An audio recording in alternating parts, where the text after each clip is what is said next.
Patna Sahib Lok Sabha seat अगर हमसे कोई पूछे कि बिहार का आप 1 से 2 सीट का चर्चा कीजिए जहां पर बीजेपी किसी भी परिस्थिति में नहीं हार सकती है, या वैसे सीट जहां पर बीजेपी आज तक हारी ही नहीं है, बीजेपी का गढ़ नहीं, बीजेपी का अभेद किला जिसे कहा जाता है, तो 2-3 सीट जिसका नाम आएगा, एक उसमें एक सीट है पटना साहिब। आप मोतिहारी को भी काउंट कर सकते हैं, जहां मोतिहारी भी रिकॉर्ड ही है। मोतिहारी में भी आज तक बीजेपी के अलावा, मतलब 90 के दशक के पहले का छोड़ दीजिए, जब से बीजेपी का उदय हुआ उसके बाद बीजेपी मोतिहारी नहीं हारी है। तो पटना साहिब सबसे सेफेस्ट सीट बीजेपी के लिए कोई है तो पटना साहिब है। तो कायस्थ जाति एक ऐसी जाति है जो शांति प्रिय जाति है। समझिएगा, साइकोलॉजी समझिए पहले। कायस्थ एक शांति प्रिय जाति है, वर्किंग क्लास है, जॉब क्लास है, मर्चेंट क्लास है। उसको चाहिए एक ऐसा सरकार देश में और राज्य में जो उसे आसानी से नौकरी करने दे, जहां पे लफंगई नहीं हो, उदंडता नहीं हो, दबंगई नहीं हो। यही कारण है, और बीजेपी वो अथॉरिटी देती है। बीजेपी साइकोलॉजिकली वो अथॉरिटी देती है कायस्थों को। इसलिए कायस्थ जाति बिहार का एक ऐसा जाति है जो 99.9% नहीं 100% बीजेपी को वोट करने वाली जाति है, और उसका सबसे अधिक मतदाता पटना साहिब लोकसभा सीट में है। 5 लाख के आसपास अकेले कायस्थ वोटर हैं। और दूसरी जो सबसे बड़ी आबादी जिस जाति की है वो बनिया जाति है, और बनिया का भी साइकोलॉजिकली वही मापदंड है जो कायस्थों का है। बनिया, आप पटना सिटी का इलाका पकड़ लीजिए, आप पूरे पटना का देखिए, तो बनिया जो है वो सेकंड लार्जेस्ट वोटर है पटना साहिब का। और बनिया बिजनेस क्लास है, उसे व्यापार करना है। व्यापार दबंगों के बीच नहीं होगा, व्यापार उदंडों के बीच नहीं होगा, व्यापार वैसे जगह पे होगा जहां लॉ एंड ऑर्डर जो है वो सही चल रहा है। इसलिए बनिया और कायस्थ का जो कॉम्बिनेशन है पटना साहिब लोकसभा सीट में, वो बीजेपी को कभी हारने नहीं देगा। आप ईंटा ढेला कहते हैं, ढेला जिसको, आप ढेला को पटना साहिब से खड़ा कीजिए, बीजेपी के सिंबल पे जीत जाएगा। कायस्थ जाति की बहुलता है। इस बार 2024 के लोकसभा चुनाव में किसका नाम सामने आ रहा है?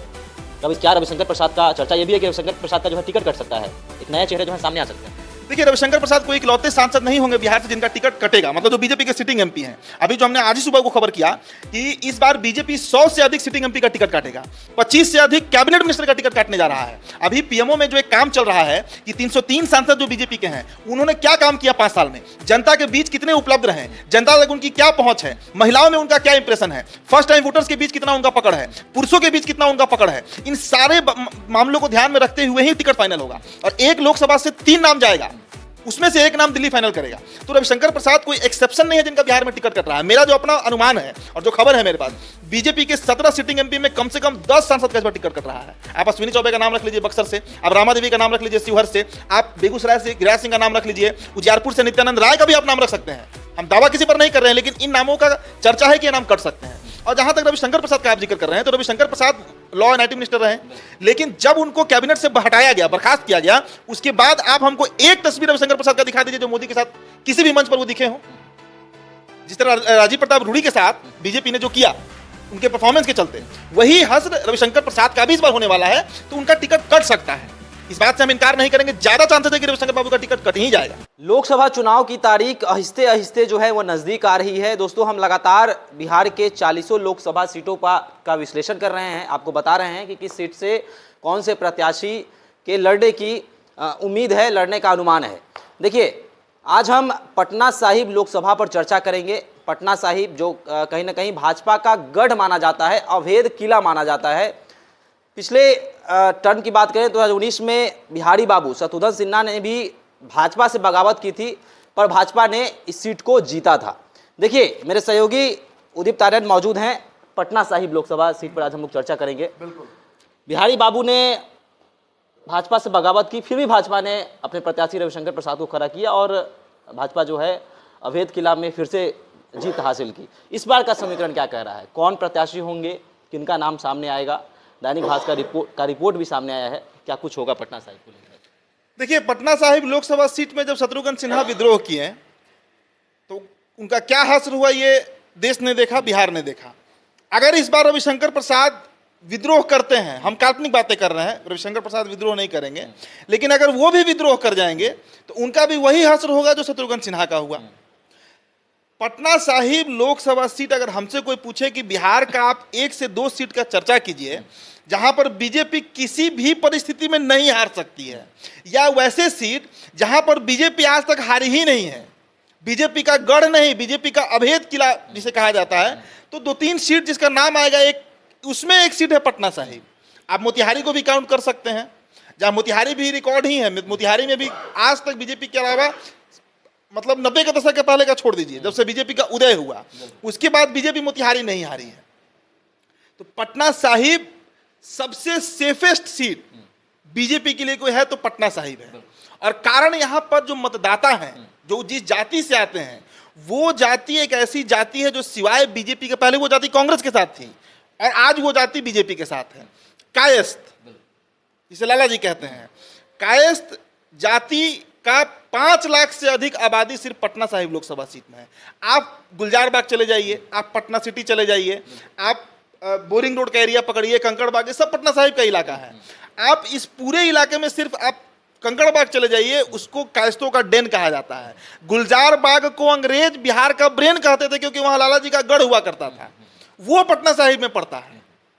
तो कायस्थ जाति एक ऐसी जाति है जो शांति प्रिय जाति है। समझिएगा, साइकोलॉजी समझिए पहले। कायस्थ एक शांति प्रिय जाति है, वर्किंग क्लास है, जॉब क्लास है, मर्चेंट क्लास है। उसको चाहिए एक ऐसा सरकार देश में और राज्य में जो उसे आसानी से नौकरी करने दे, जहां पे लफंगई नहीं हो, उदंडता नहीं हो, दबंगई नहीं हो। यही कारण है। और बीजेपी वो अथॉरिटी देती है, बीजेपी साइकोलॉजिकली वो अथॉरिटी देती है कायस्थों को। इसलिए कायस्थ जाति बिहार का एक ऐसा जाति है जो 99.9% नहीं 100% बीजेपी को वोट करने वाली जाति है। और उसका सबसे अधिक मतदाता पटना साहिब लोकसभा सीट में है। 5 लाख के आसपास अकेले कायस्थ वोटर हैं।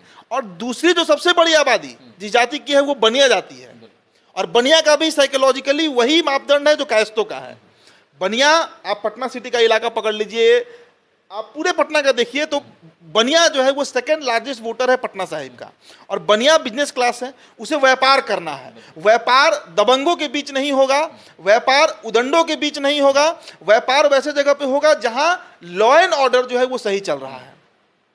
इसलिए बनिया और कायस्थ का जो कॉम्बिनेशन है पटना साहिब लोकसभा सीट में, वो बीजेपी को कभी हारने नहीं देगा। आप ईंटा ढेला कहते हैं ना, ढेला जिसको, आप ढेला को पटना साहिब से खड़ा कीजिए बीजेपी के सिंबल पे, वो जीत जाएगा, वो जीत जाएगा। अब और पटना साहिब अस्तित्व में कब आया? परिसीमन जब हुआ 2008 का, 2009 के बाद परिसीमन के बाद वो आया अस्तित्व में।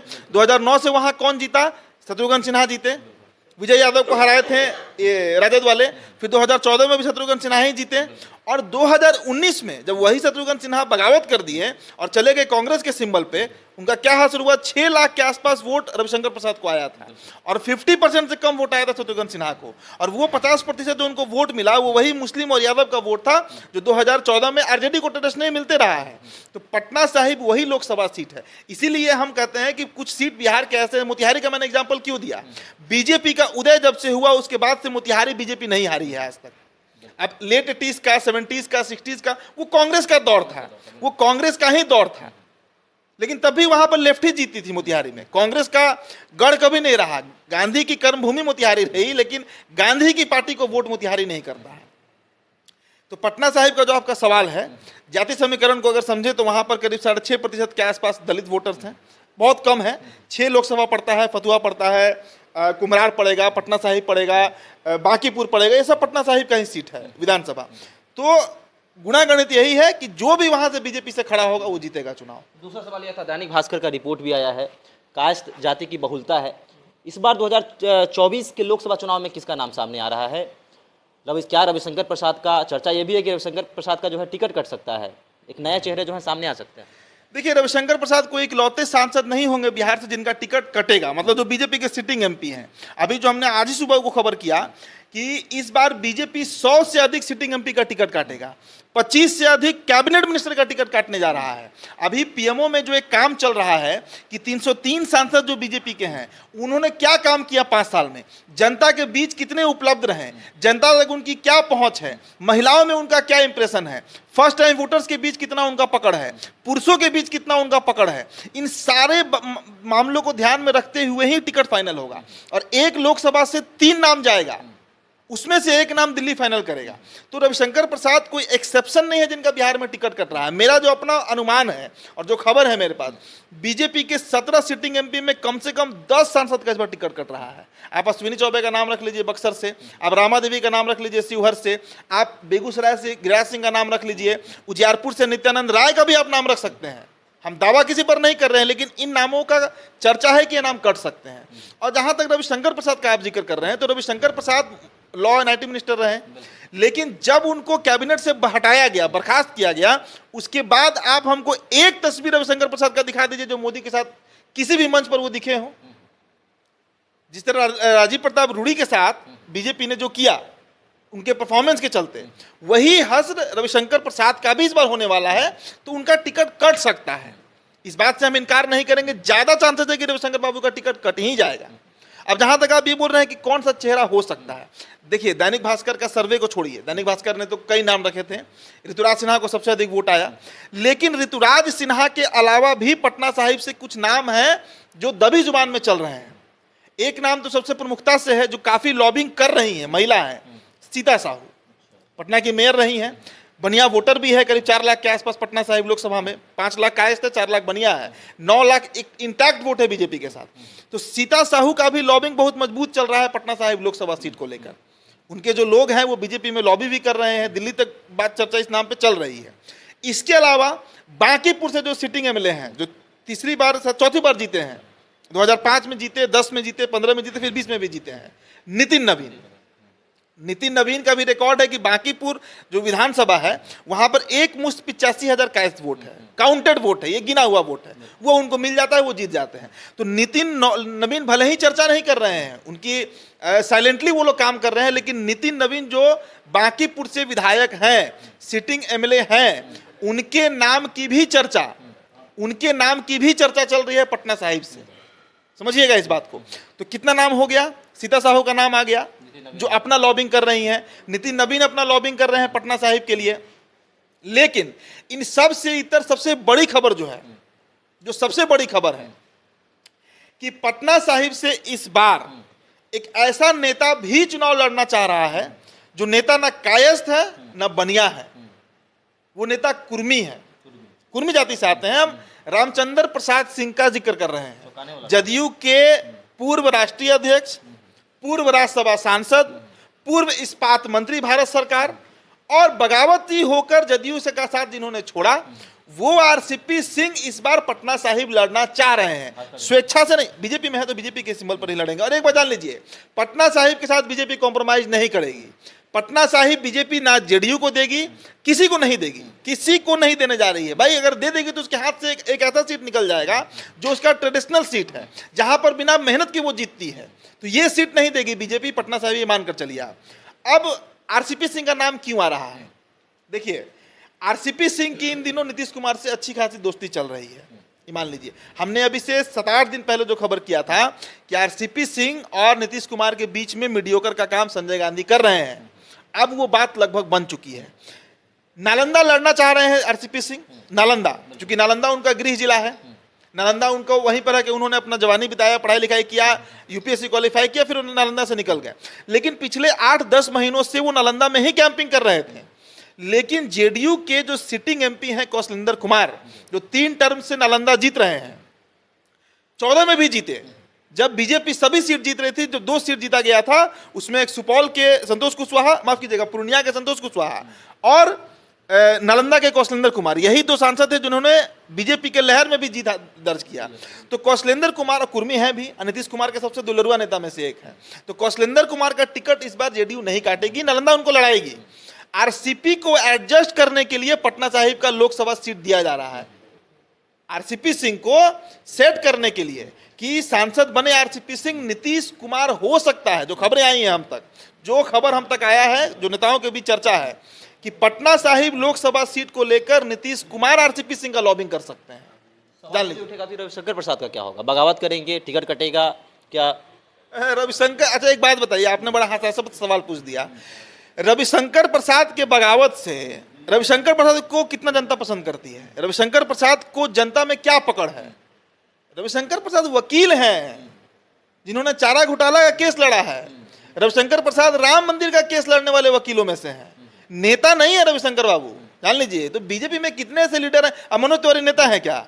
मनोज तिवारी गायक हैं, कलाकार हैं, बीजेपी का टिकट मिला सांसद बन गए। रवि किशन नेता है क्या? फिल्म अभिनेता हैं, कलाकार हैं, बीजेपी से टिकट मिला, चुनाव जीत गए। बीजेपी में सैकड़ों ऐसे लोग हैं जो नेता नहीं हैं, नेता वहां पर 4-5 ही हैं जिनको जनता पसंद करती है। आप अमित शाह का नाम रख सकते हैं, पीएम मोदी का नाम रख सकते हैं। तो रविशंकर प्रसाद विद्रोह करके जाएंगे कहां? उम्र के इस दहलीज पर जिस उम्र में चल रहे हैं,